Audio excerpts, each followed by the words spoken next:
My name is Shannon Lynn Rogers, and today I would like to talk with you all about how to own your willpower. What is your willpower anyways? Your willpower is your ability to choose. It's your ability to choose one thought over another. It's your ability to choose one feeling over another.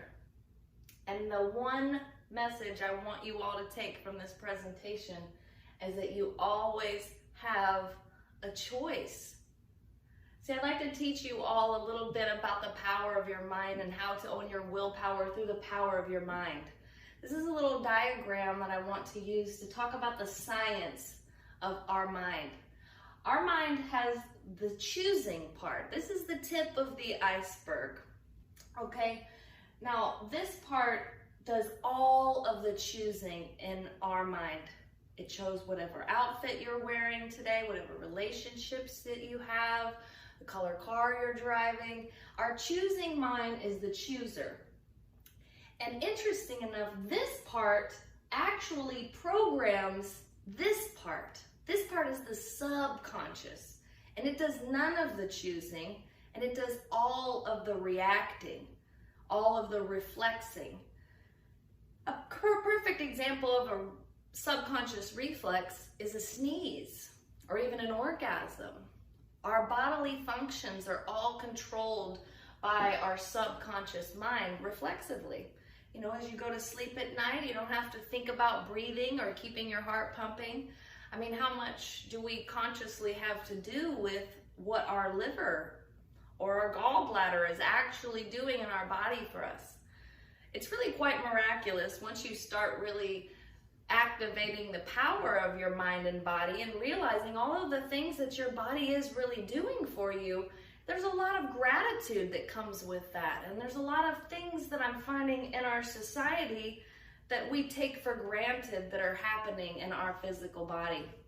See, I look at our physical body like it's a vehicle, and our willpower is our steering wheel, and we're able to drive it to the fear side, to the love side. Fear is usually a reaction, and fear is not a bad thing. It's not to be hated or anything about it. Fear keeps us safe. Fear lets us know, hey, don't touch that stove, because I reflexively remember that that's hot and that's not good. And so our fear is really meant to steer us away from harm.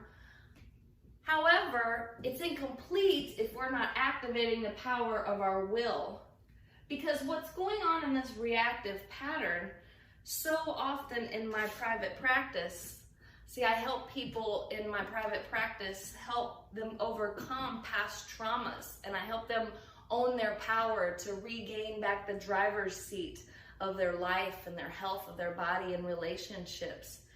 And our willpower is the number one way to do that, is to say that I actually have had a reaction.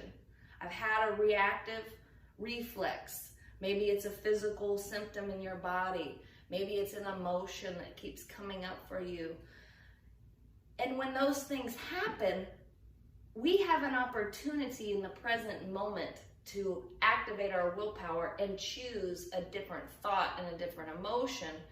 However, sometimes that goes unappreciated or even unaware that we even have a choice. And like I say, you always have a choice. See, I find in our world that there is a lot of avoidance. We don't want to appear as though we don't have it all together. However, going through this life is a journey, and we never will make it through always having it together. And if we don't have tools, in the moment tools, that sometimes we can get into a pattern of avoidance and faking it until we make it. And even though I'm a huge advocate for faking it until you make it, well, you gotta make it eventually, so you just can't keep faking it and faking it and faking it. And I see that in our world so often that I hear this phrase, it's not okay for me not to be okay. And here's the thing, folks, it has to be. It has to be okay if you're not okay. Because you're never going to get okay. You have to take stock of what's actually happening inside your inner business, right? Your inner business is your feelings and emotions, mostly about yourself. And the interesting thing, most of those feelings and beliefs, they came from not only our past environment as our childhood, but also what our mother's environment was, and our mother's mother, our father's father. Epigenetics is something that is going to be the wave of our future, and that is all about, it's our environment. I've made a video about that, and you can Google that, but epigenetics really is something to take note about, because it is about everything going on in our reactive mind is about a past environment that we were in, that we have either allowed to continue to reflexively show up in our life, or that we have not yet chosen a different emotion, either because we believe that we can't change it, we don't have the confidence or the tools. And I find that the power of this is huge, because there was a time in my life when I did not know this information. There was a time in my life where I really had felt that I could not go left or go right. There was no right answer. Either way I went, it was a lose-lose. And when another powerful woman empowered me and reminded me that I always have a choice, it was epic for my life. I had no idea that I was in a reactive fear-based pattern. I just felt at that time that that's what my life was, and that's the way that it was, and that's the way my body was, and that I didn't want it to be that way. And I guess the frustration was coming, that knowing that there has to be a better way. And in that moment, I was given that opportunity. Now, when she said you always have a choice, I didn't know exactly what she meant. And what she meant was you have a choice of how to control your inner environment, no matter what is going on in your world. And that is where our true power lies. Excel. Because realizing that your inner climate is all about you, and that no one is coming to save you. No one is going to change you or help you or fix you or do anything about any toxic thoughts or behaviors or patterns or feelings that you have towards yourself or your world, but you. This is about awareness and becoming aware of what is actually going on in your inner climate. And although that can seem scary, the fun comes once you really do get your hands on the steering wheel.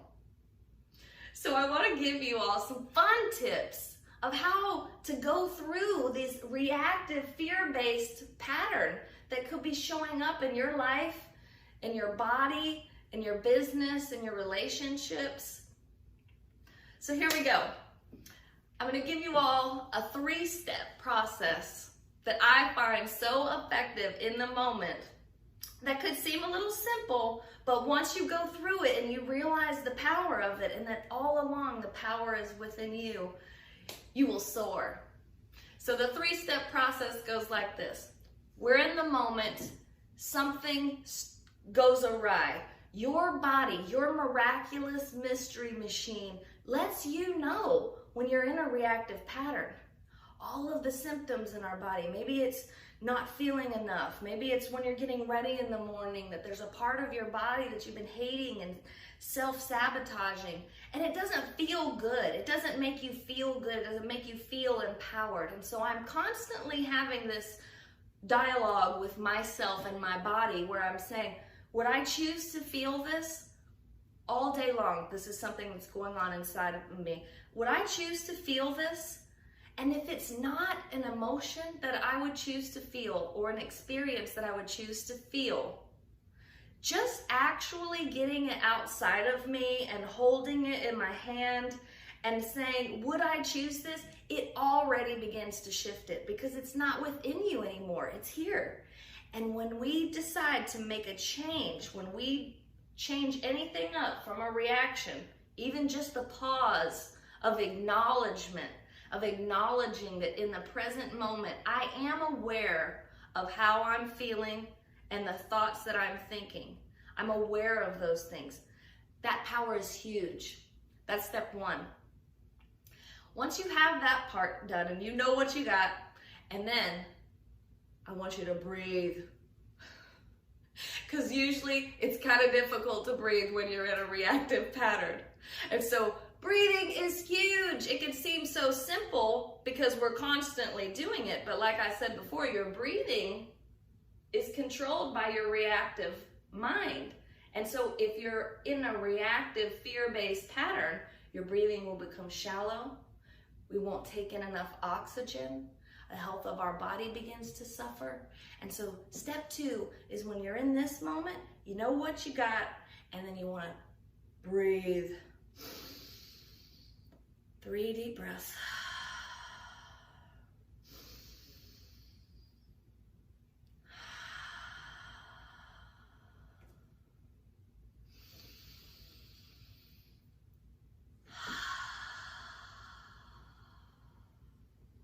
And then you can make a clear decision about what direction it is that you do want to go, what emotion it is that you do want to feel, how it is that you do want to be. That's true empowerment of holding on one hand, saying, I have this. Would I choose this? No, I wouldn't. Let me breathe. And then you choose. And once you choose, then you have to become it. You have to be it. You have to move in that way. You have to behave and become what it is that you truly desire. So the 3-step process is 1, become aware. 2, breathe. 3 is to choose and move. I'm calling this breathe, choose, and move. Breathe, choose, and move. Breathe, choose, and move. Because the power of movement is huge. And I can see if this is the first time you're really getting this concept that it could seem quite simplistic. However, once you give it a shot, it is so powerful. So let's do that now.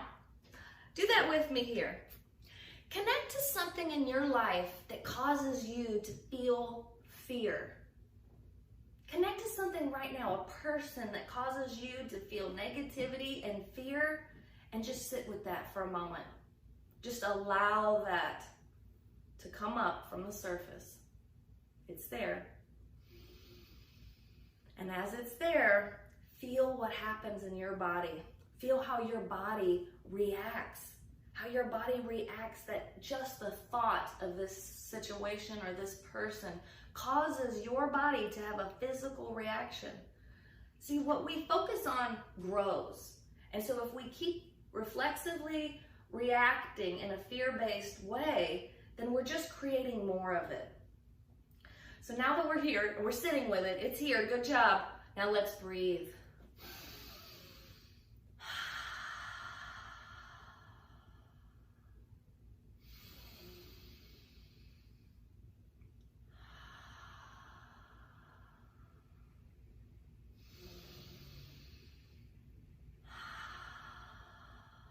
And in doing that, it puts you right back into the driver's seat where you have the hand on your steering wheel and you can take your life in whichever direction that you choose.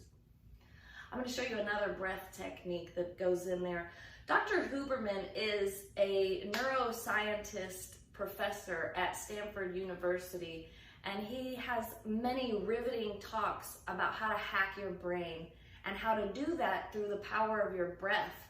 And in his talks, he speaks about how it is in the action that change actually occurs. It's not just in the thoughts and the thinking of it that we actually have to create change in our body. And the best way to do that is through our breath.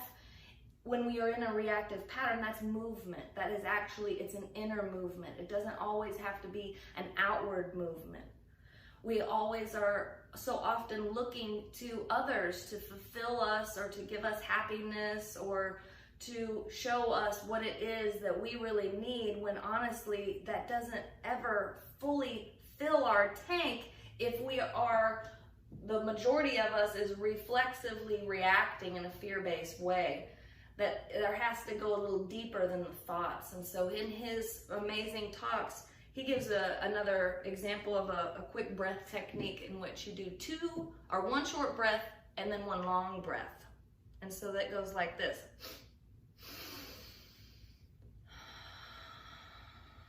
Do that with me.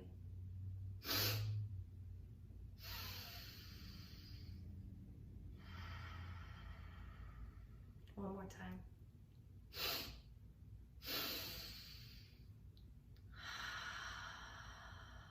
It's fun, isn't it?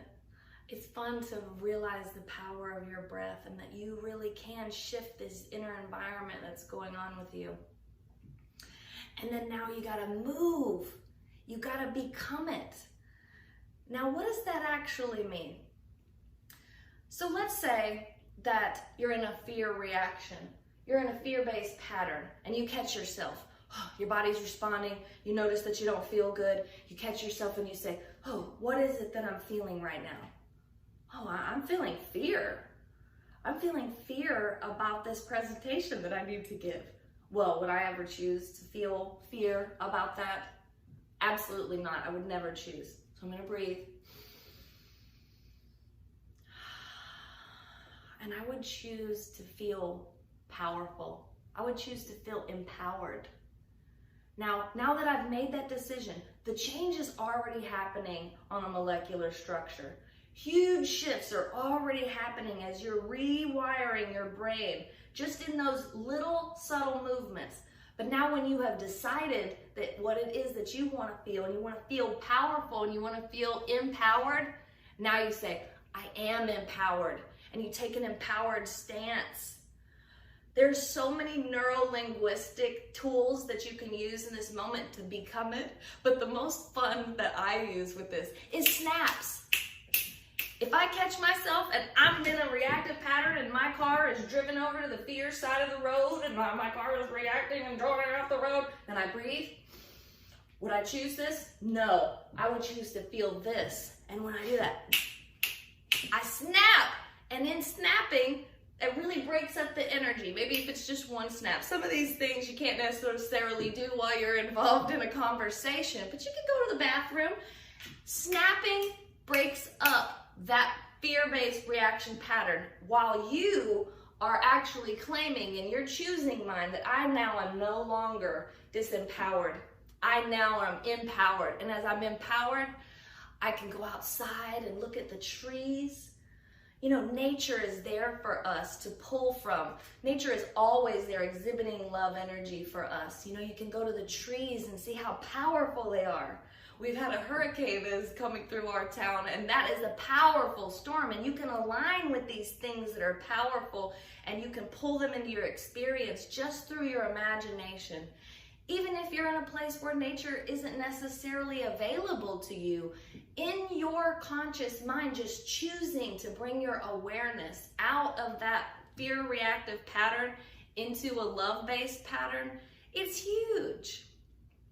You know, and I want to touch on the love-based thing. I want to talk about that because also around the time that I learned how to own my willpower, I was facing a difficult situation and I didn't know how to love it. I knew that I needed to learn how to love it. However, sometimes we think that love just means cuddling and being sweet and kind. And a lot of times it's not necessarily that we need to behave a certain way or look a certain way. Love is the higher force. Love is the force that feels better and gives you the relief. So maybe there's a sticky situation or a person that you don't want to love, or you don't understand how you could possibly love some of their behaviors. Well, here's where you can make an inner shift and choose to love yourself enough to not engage with that situation, where you could say, I would never choose to be involved in this relationship, this friendship, this business relationship, and feel this way. And so now I'm going to use my willpower. I'm not going to choose this. I'm going to breathe. And I'm going to choose again. And I'm going to choose to feel honored. And I'm going to honor myself. And so it's in the honoring and the loving of yourself in the moment than it is an action movement on the outside. And until you can really embrace that, which that's just, it's a long journey that I don't know that it ever ends. Because listen, you all, this is something that is always going on. This is not something that you achieve some type of state of, you don't have to deal with fear-based patterns. This is something that's always going to be on our journey. We want these things. We want to have all of the emotions at our disposal. We want to play with all of these emotions. We want to use fear for what it is used for, but we also want to use love for what it's used for. We want to have both of our hands on the wheel and choosing and making our decisions. Can you imagine a world where everyone was empowered to actually create their inner environment and they know that they have the ability to choose to feel and think a different way? It's huge. If we can embrace this, I believe that the world will spread in such powerful, loving ways. And that is my dominant intention, because we always have a choice. I want you all to know your power more than you can imagine. I have a practice of helping people do this, as I've said before, and I'm in the finishing stages of making a guidebook of how to really own your power and ditch these thoughts, this negative banter that's going on in our minds. I appreciate you all so much allowing me to share this message with you, and I invite you to please visit my website, www.shannonlynnrogers.com, and I also have a YouTube channel where I've been making short videos about how to own your willpower and the health of your body and how your mind and body work together. And I certainly appreciate this opportunity. Thanks again.